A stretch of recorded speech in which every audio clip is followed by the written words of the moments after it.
মুক্তিযুদ্ধে শহীদের সংখ্যা নিয়ে বিএনপির চেয়ারপারসন খালেদা জিয়ার বিরূপ মন্তব্যের তীব্র সমালোচনা করে বিচার দাবি করেছে আওয়ামী যুবলীগ কুয়েত হাসাবিয়া শাখা। স্থানীয় আব্বাসী অডিটোরিয়ামে সংগঠনের ত্রিবার্ষিক সম্মেলন ও বিজয় দিবসের আলোচনা সভা ও সাংস্কৃতিক অনুষ্ঠানে বক্তারা এই দাবি জানান। সম্মেলন উদ্বোধন করেন কুয়েত আওয়ামী লীগের প্রধান উপদেষ্টা মুক্তিযোদ্ধা মোহাম্মদ মোয়াজউদ্দিন। সংগঠনের আহ্বায়ক আব্দুল্লাহ মামুনের সভাপতিত্বে এতে প্রধান অতিথি ছিলেন কুয়েত কেন্দ্রীয় যুবলীগের আহ্বায়ক ইমাম উদ্দিন বাদল। মাহবুব ও নাসিরের যৌথ সঞ্চালনায় বক্তব্য রাখেন প্রধান বক্তা কুয়েত যুবলীগের যুগ্ম আহ্বায়ক তৌহিদুল আলম সহ সংগঠনের নেতারা। এ সময় ঢাকা থেকে টেলিকনফারেন্সে সম্মেলনের সফলতা কামনা করে বক্তব্য রাখেন কেন্দ্রীয় যুবলীগের সাধারণ সম্পাদক হারুনুর রশিদ। সৌদি আরব পূর্বাঞ্চল প্রদেশ দাম্মামের আল জুবাইল শাখা আওয়ামী যুবলীগের উদ্যোগে বিজয় দিবস উপলক্ষে আলোচনা সভা অনুষ্ঠিত হয়েছে।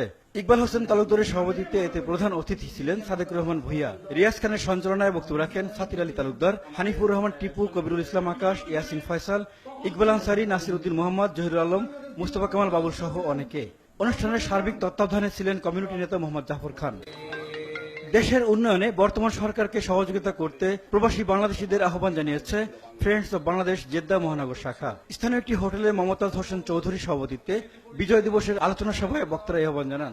স্থানীয় একটি হোটেলে মমতাজ হোসেন চৌধুরীর সভাপতিত্বে বিজয় দিবসের আলোচনা সভায় বক্তারা এই আহ্বান জানান।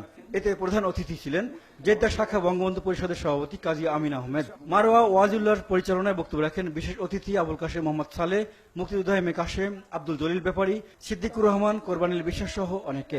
আমি জানি বিজয় দিবস উপলক্ষে আলোচনা সভা করেছে কাতার শাখা আওয়ামী স্বেচ্ছাসেবক লীগ। রাজধানী দোহার একটি হোটেলে অনুষ্ঠিত আলোচনা সভায় সভাপতিত্ব করেন সংগঠনের সভাপতি আবুল কাশেম সরকার। মীর হোসেন মোল্লার পরিচালনায় বক্তব্য রাখেন সহ সভাপতি সাজ্জাদ হোসেন, সাংগঠনিক সম্পাদক নুরুল হক, কাতার আওয়ামী লীগের সভাপতি ওমর ফারুক চৌধুরী সহ অনেকে।